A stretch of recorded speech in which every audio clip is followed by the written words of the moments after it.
마가복음 9장 38절에서 50절까지 말씀 제가 읽어드리겠습니다. 요한이 예수께 여짜오되 선생님, 우리를 따르지 않는 어떤 자가 주의 이름으로 귀신을 내쫓는 것을 우리가 보고 우리를 따르지 아니함으로 금하였나이다. 예수께서 이르시되 금하지 말라. 내 이름을 의탁하여 능한 일을 행하고 즉시로 나를 비방할 자가 없느니라. 우리를 반대하지 않는 자는 우리를 위하는 자니라.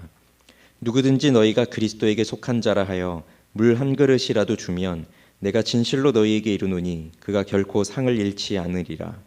또 누구든지 나를 믿는 이 작은 자들 중 하나라도 실족하게 하면 차라리 연자맷돌이 그 목에 매어 바다에 던져지는 것이 나으리라. 만일 내 손이 너를 범죄하게 하거든 찍어버리라. 장애인으로 영생에 들어가는 것이 두 손을 가지고 지옥 곧 꺼지지 않는 불에 들어가는 것보다 나으니라. 만일 내 발이 너를 범죄하게 하거든 찍어버리라. 다리 저는 자로 영생에 들어가는 것이 두 발을 가지고 지옥에 던져지는 것보다 나으니라. 만일 내 눈이 너를 범죄하게 하거든 빼버리라. 한 눈으로 하나님의 나라에 들어가는 것이 두 눈을 가지고 지옥에 던져지는 것보다 나으니라. 거기에서는 구더기도 죽지 않고 불도 꺼지지 아니하느니라. 사람마다 불로써 소금치듯 함을 받으리라. 소금은 좋은 것이로되 만일 소금이 그 맛을 잃으면 무엇으로 이를 짜게 하리요. 너희 속에 소금을 두고 서로 화목하라 하시니라. 아멘. 예수님은 대제사장들과 서기관들, 장로들에 의해서 붙잡혀 죽임을 당하실 것이고 다시 살아나실 것에 대해서 말씀하시지만 제자들은 여전히 예수님의 죽음과 부활에 대해서 알지를 못하고 있었습니다. 그런 와중에 이들의 관심은 예수님께서 메시아로 이 나라를 회복하실 때 누가 가장 크냐 하는 것에 있었습니다. 그래서 이들은 예수님께서 죽기 위해 떠나시는 예루살렘으로의 길에서도 누가 크냐라고 하는 그 주제로 논쟁을 벌이고 있었습니다.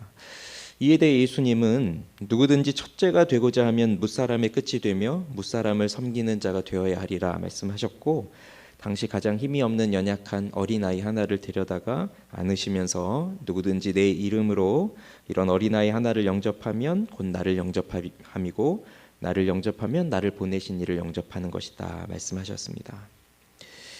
그러니 크고자 하는 자는 섬김의 본을 보여주신 예수님의 그 섬김의 삶을 살아가야 하고, 또 그 섬김의 대상은 힘이 없는 어린아이와 같은 그 연약한 자에게 종의 심정으로 섬겨야 한다는 것을 가르쳐 주셨습니다. 이런 가르침을 예수님께서 하고 있는 가운데에 예수님의 제자 중에 요한이 이렇게 여쭙니다. 선생님, 우리를 따르지 않는 어떤 자가 주의 이름으로 귀신을 내쫓는 것을 우리가 보고 우리를 따르지 아니함으로 금하였나이다. 어떤 사람이 있는데 이 사람이 행한 일은 귀신을 내쫓는 일이었어요. 그것도 주의 이름으로. 그런데 이 제자들이 이 사람을 금하였다고 한 겁니다. 이유는요? 우리를 따르지 않기 때문에. 여기에는 요한을 비롯한 예수님의 제자들이 가지고 있었던 생각이 드러납니다. 곧 자신들은 예수님의 특별한 제자들로서 자신들만 이 일을 위해 부름을 받았고, 또 다른 사람들도 여기에 동참하려면 먼저 자기들의 허락을 받아야 한다라고 하는 그 일종의 특권 의식이 있었던 것입니다. 아마도 요한이 예수님께 이것을 여쭈었을 때 기대했던 대답은, 그래, 잘했다. 그는 나의 참된 제자가 아니다. 너희만이 나의 참된 제자다. 그러니 나를 따르기 원하는 자들이 있으면 다 너희를 따르는 자들이 되어야 한다. 뭐 이런 대답을 듣기를 원했을 거예요. 그렇지만 예수님께서는 예상 외의 대답을 하십니다. 그게 39절부터 나오는 말씀인데요. 예수께서 이르시되 금하지 말라. 내 이름을 의탁하여 능한 일을 행하고 즉시로 나를 비방할 자가 없느니라. 우리를 반대하지 않는 자는 우리를 위하는 자니라. 누구든지 너희가 그리스도에게 속한 자라 하여 물 한 그릇이라도 주면 내가 진실로 너희에게 이르노니 그가 결코 상을 잃지 않으리라. 여기 39절, 40절, 41절에는 우리말은 번역이 되어 있지 않지만 왜냐하면이라는 말이 하나하나씩 들어가 있습니다. 그래서 왜냐하면이라는 말이 3번 나오면서 그 3가지 이유를 말씀하고 있어요. 첫째는 예수님은 금하지 말라 하셨고요. 그 이유로 첫째는 내 이름을 의탁하여 능한 일을 행하고 즉시로 나를 비방할 자가 없다. 또 두 번째는 우리를 반대하지 않는 자는 우리를 위하는 자다. 세 번째는 너희가 그리스도에게 속한 자라 하여 물 한 그릇이라도 주면 그는 결코 상을 잃지 않을 것이다. 이런 말씀을 하십니다. 이 그리스도에게 속한 자, 곧 그리스도의 제자들이 그리스도의 뜻을 전하기 위해서 다니는 길은 나그네의 길입니다.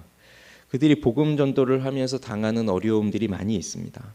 그래서 물 한 그릇이 없어서 곤고할 때가 있는 거죠. 실제로 팔레스타인 땅은 물이 귀하기 때문에 걸어 다니는 그 여행 속에서 그들에게 물 한 그릇은 매우 필요한 것입니다. 그 타는 듯한 목마름이 있을 때 누군가가 와서 그 물 한 그릇을 준다면 그것은 굉장한 힘이 되겠죠. 그렇게 살아가는 그리스도에게 속한 자에게 그리스도에게 속한 자이기 때문에 물 한 그릇을 주는 자, 그 사람 상을 잃지 않을 것이다. 사실 물 한 그릇은 뭐 그렇게 큰 건 아니지만 또 이 물 하나를 주는 것에 있어서는 뭐 그렇게 큰 희생이 따르는 것은 아니지만 그러나 이렇게 작은 섬김에도 하나님의 나라에서는 매우 큰 일이 되고 또 그리스도에게 속한 자에게는 위로와 격려가 된다는 것을 이 말씀을 통해 배우게 됩니다. 그리고 또 우리 성경에는 번역이 되어 있지 않지만 이 41절에도 보면 엔 오노마티, 그러니까 즉 이름으로라고 하는 말이 또 여기 들어가 있어요. 그래서 39절, 40절, 41절, 이렇게 38절부터 쭉 보면 그 이름으로 하는 게 계속 반복이 됩니다. 그래서 그 주의 이름으로, 그다음에 내 이름으로 이렇게 쭉 나오고요. 그다음에 41절 가서는 이름으로라고 하는 부분이 있는데 그 다음 연결되는 게 뭐냐면 그리스도예요.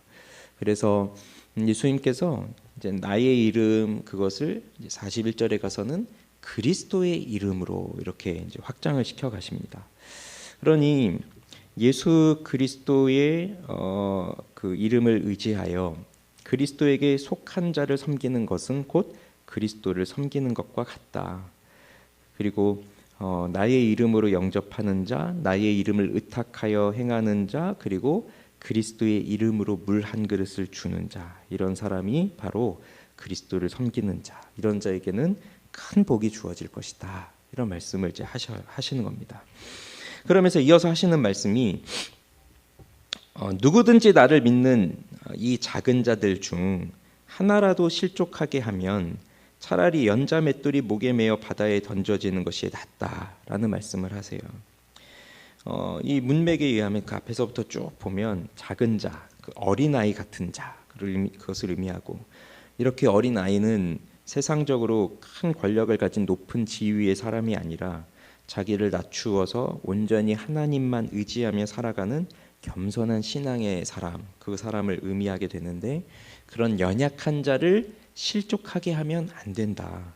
그러면서 이어지는 말이요. 너의 손이, 너의 발이, 너의 눈이 범죄하게 되면 찍어버려라. 그 손, 발, 눈 범죄하게 하거든. 이 말이 그 42절에 있는 실족하게 하면 할 때 나오는 그 실족이라는 말하고요. 같은 말이에요. 우리 번역을 42절에서는 실족하면이라고 했고 그 다음에 나오는 말들은 범죄하게 하면 이렇게 했지만 헬라어에서 보면 같은 말입니다. 스캔달리조라고 하는 말이에요. 이게 발에 걸려서 넘어지게 하다, 뭐 죄를 범하게 하다 그런 의미가 있거든요. 그래서 이렇게 같은 단어를 쓰고 있기 때문에 이렇게 쭉 연결된다고 이제 볼 수 있습니다. 그러면 43절에서 47절만 딱 잘라놓고 본다면 너의 손이, 너의 발이, 너의 눈이 너를 범죄하게 하거든 그것을 찍어서 버려라. 장애인이 되어 영생에 들어가는 것이 멀쩡한 몸을 가지고 지옥에 들어가는 것보다 낫다. 그런 말씀을 합니다. 사실 이 말씀은 산상수훈 속에서도 주어졌던 말씀입니다. 죄를 짓는 주체는 나 자신이지만 사실 내 손이 그 주체는 아니죠. 내 발이 주체는 아니죠. 그렇지만 내 손을 통해서 죄를 실제적으로 범하게 되고 내 발을 통해서 실제적으로 죄를 범하고 내 눈을 통해서 실제적으로 죄를 범하게 되니 이것은 내가 죄를 짓는 것이 외부적인 환경에 의해서 내가 죄를 짓는 것, 뭐 어쩔 수 없이 내가 죄를 짓는 것 그것이 아니라 죄의 원인이 곧 나에게 있다는 것을 보여줍니다. 그러니 죄를 짓게 하는 그 원인이 되는 손과 발과 눈을 찍어버리고 빼버려라. 굉장히 무시무시한 말씀을 주고 계시지만, 그러나 우리는 손을 통해서, 발을 통해서, 눈을 통해서, 어쨌든 우리 몸의 일부분을 통해서 죄를 범함으로써 그 죄가 가져다주는 즐거움을 우리는 누리게 됩니다. 그러면서 그 즐거움은 반복적으로 죄를 범하게 만들고, 이렇게 죄에 빠지기 시작하면 그 죄에서 헤어나올 수가 없습니다. 손, 발, 눈은 우리 인생에 있어서 빼버릴 수 없는, 잘라버릴 수 없는 너무나 소중한 지체입니다. 그러나 그것이 욕심이 되어서 죄에 빠지게 하고 그것으로 죄를 범하게 되어 걸려 넘어지게 한다면, 신앙의 길에 있어서 우리를 걸려 넘어지게 한다면 차라리 그것을 찍어버리는 것이 낫다. 그 말이에요. 왜 그런가 하면 그 끝은 결국 지옥이기 때문에 그렇습니다. 이 지옥에 대한 표현이 꺼지지 않는 불, 특별히 48절에서는 거기에서는 구더기도 죽지 않고 불도 꺼지지 않는다 이렇게 말씀하는데, 그 죽은 시체를 먹는 벌레도 죽지 않고 불도 꺼지지 않는 곳이 바로 지옥이고, 이러한 지옥은 끝이 없는 영원한 심판을 의미합니다. 그러니 이 세상을 살면서 잠시 동안 그 성한 몸을 가지고 죄의 즐거움을 누리며 살다가 영원토록 꺼지지 않는 지옥불, 내가 가장 높다, 나를 섬겨라 라고 하는 사람들이 모여있는 그 지옥에서 그 평안함이 없는 고통을 당하고 사는 것, 그것보다는 잠시 사는 세상에서 손발이 없더라도 영원한 천국에서 영생을 누리며 사는 것이 낫다, 그걸 강조합니다. 이 말씀이 또 적용을 해서 실제로 내 손을 잘라버려야 되는구나, 내 발을 잘라버려야 되는구나, 뭐 그런 걸 의미하진 않아요. 왜냐하면 정말 이걸 문자대로 적용한다면 이 세상 사는 사람 중에 그렇다면 손이 있는 사람, 발이 있는 사람, 눈이 있는 사람 누가 있겠어요? 다 잘라버려야 되죠. 그러니 이거는 우리의 마음을 강조하고 있는 겁니다. 그런데 예수님께서 지금 요한의 누가 크냐라고 하는 그 논쟁에서부터 시작해서 이제 그 요한의 질문과 여기까지 오면서 왜 이런 말씀을 제자들에게 이렇게 이어서 하시느냐. 뭐 오늘 보면 43절부터 47절만 딱 보면 뭐 죄에 빠지지 말아야 된다, 뭐 이런 것을 말하는 것 같지만, 그런데 그 33절에서부터 이렇게 쭉 연결해서 보면 결국 공동체에서의 관계가 어떠한가라는 걸 가르쳐주고 계신 거예요. 지금 누가 크냐, 그 다음에 우리를 따르지 않으니까 금해버렸습니다, 그러면서 작은 자를 실족하게 하고, 이런 그 문맥 속에서 보면 결국 공동체에서 관계가 어떠해야 되느냐를 지금 가르쳐주고 계십니다. 손과 발과 눈, 내 손, 내 눈, 내 발로 범죄하기 때문에 결국 자기 자신을 죄에 빠지게 하는 것이지만, 그런데요, 우리가 생각해야 될 건 이거예요. 내가 내 손으로, 내 눈으로, 내 발로 범죄하더라도 이것은 곧 다른 사람을 실족하게 하는 죄다. 작은 자를 걸려 넘어지게 하는 죄가 된다. 그래서 내가 죄를 범하지만 이걸로 인해서 다른 연약한 자를 낙담에 빠뜨리고 죄를 범하게 하도록도 이끈다 하는 겁니다. 죄는 결코 자기 자신에게만 한정할 수 없습니다. 내가 범하는 죄라 하더라도 이것은 나에게만 딱 한정되지 않습니다. 우리는 교회라고 하는 그리스도의 몸에 다 연결되어 있는 지체들이기 때문에 내가 범한 죄는 결국 같은 몸에 있는, 같은 그리스도의 몸에 붙어있는 다른 지체들을 낙심하게 하고, 또 그들로 하여금 나와 함께 죄를 짓게 만들고 그렇게 죄에 동참하게 하고, 그런 일들이 일어나게 되어 있어요. 우리는 한 몸으로 연결되어 있기 때문이에요. 그러니 예수님께서는 공동체에서의 화목을 이루는 것을 중요하다는 것을 지금 33절에서 쭉 그것을 제자들에게 가르치고 있는 거예요. 그 공동체에서의 화목을 중요하게 말씀하고 계십니다. 그러면서 오늘 이 본문의 결론이자 또 우리가 적용해야 될 것을 50절에서 말씀을 하시는데, 50절은 이렇게 말합니다. 소금은 좋은 것이로되 만일 소금이 그 맛을 잃으면 무엇으로 이를 짜게 하리요? 너희 속에 소금을 두고 서로 화목하라. 여기 이 50절에는 두 개의 명령이 들어 있습니다. 우선 첫째가 소금을 두라, 즉 소금을 가져라 그 말이에요. 49절 보면 사람마다 불로써 소금 치듯 함을 받으리라 이런 말이 나옵니다. 이것은 마치 48절과 연결하면 지옥에서 막 불로 소금을 치는구나 뭐 이런 것이 연상이 되지만 사실 이 말씀은 불로 소금 치듯 함을 받으리라 하는 이 말씀은 레위기 2장 13절에 내 모든 소재물에 소금을 치라 하는 말씀이 있어요. 내 하나님의 언약의 소금을 내 소재에 빼지 못할지니 내 모든 예물에 소금을 드릴지니라 하고 있습니다. 소재는 곡식으로 드리는 제사인데 그 곡식으로 드리는 소재의 제물에는 항상 소금을 치라고 했고요. 그리고 그 소재로 바쳐진 제물을 불로 태웁니다. 그러면 마치 그것이 이 소금이 불에 태워지는 것이죠. 그래서 그 구약에서는 그 소재물에 소금을 치라고 하지만 이제는 이 말씀에 보면 이 태워지는 예물, 그 소금이 들어가 있는 그 예물이 그냥 곡식이 아니라 바로 우리들이다. 우리 자신들이다. 그러니까 우리가 하나님께 바쳐지는 예물이 되는 거예요. 그래서 그리스도의 제자들은 십자가를 향하여 나아가시는 그리스도의 제자로서 그 삶에서 마치 불로 치는 것과 같은 그러한 여러 가지 시련과 여러 가지 고난이 주어진다는 겁니다. 그렇지만 이러한 시련과 이러한 고난, 그것이 어제 저녁에도 말씀드린 것처럼 이런 것들이 그 제자들의 삶을 낭비시키거나 좌절과 실망으로 소모시키는 것이 아니라 오히려 이들을 더 거룩한 자로 세워주는 역할을 하게 되는 것입니다. 예수님도 마태복음 5장 산상수훈 말씀 속에서 하시잖아요. 너희는 세상의 소금이니 소금이 만일 그 맛을 잃으면 무엇으로 짜게 하리요. 후에는 아무 쓸데없어 다만 밖에 버려져 사람에게 밟힐 뿐이다. 소금에게 있어서 소금에게서 가장 중요한 것이 무엇이겠습니까? 맛이죠. 맛이에요. 당시 팔레스타인에서 사용된 소금은 사해 주변 침전물이나 사해의 물이 증발된 것을 그 암석을 가지고 그걸로 가지고 이제 소금을 빼냈는데 그런데 이것이 순수한 염화 나트륨이 아니기 때문에 다른 광물을 남기면서 걸러질 수도 있고 뭐 그렇게 되기도 해요. 그러면 소금이 맛을 잃게 되는 거죠.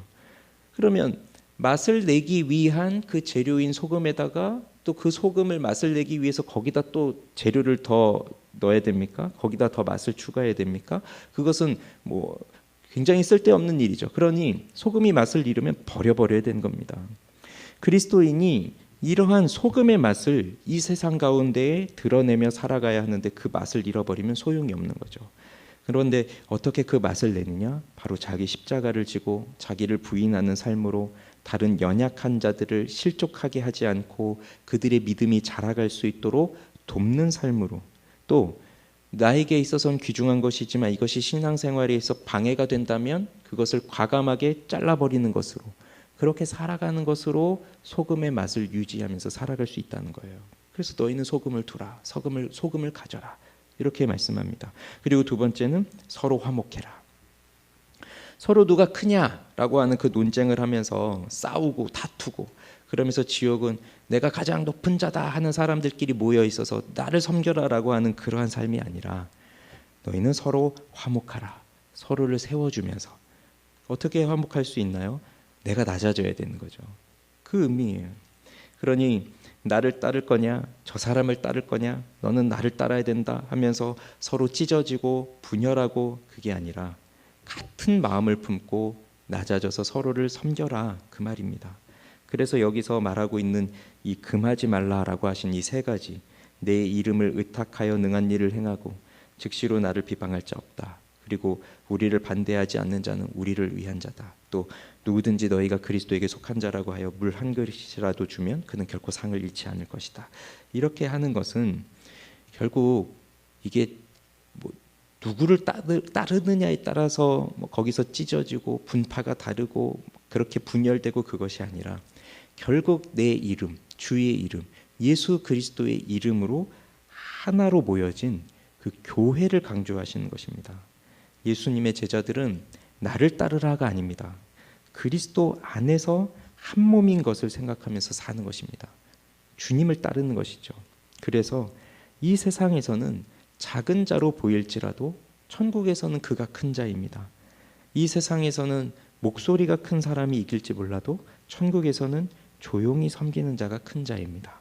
우리는 그래서 서로 화목하고 사랑하며 섬기며 살아가야 하는 것입니다. 우리 교회 안에서도, 우리 교회들 안에서도 나를 죄에 빠뜨리는 그러한 습관에서 다른 사람을 걸려 넘어지게 하고 하는 일들도 있고, 또 서로 생각이 달라서 분열이 되고 찢어지고 나눠지고 다툼이 생기고 이런 일도 있지만, 그러나 우리 주님이 하시는 말씀은 우리는 하나의 교회다, 하나의 그리스도의 몸이다. 그러니 그러한 그리스도의 몸 안에서 나의 마음을 정결하게 해서 쉽게 죄에 빠지지 말고, 그 죄에 빠지는 것으로 인해 또 다른 사람을 실족하게 하지 말고, 그러면서 서로 자기 부인의 삶을 통해 마치 그것이 소금을 치는 것과 같은, 불에 소금을 치는 것과 같은 시련이라 할지라도 그렇게 소금을 두고 서로 화목하면서 서로 사랑하면서 그렇게 살아가라 하는 것을 오늘도 우리에게 주시는 말씀입니다. 그래서 우리가 우리를 다시 한번 우리 마음을 정결케 하고, 또 다른 사람을 실족하게 하는 그 마음과 행실에서 벗어나 참된 섬김과 화목함, 사랑, 그것이 있는 우리 공동체, 우리 교회가 되기를 우리 주님의 이름으로 빕니다.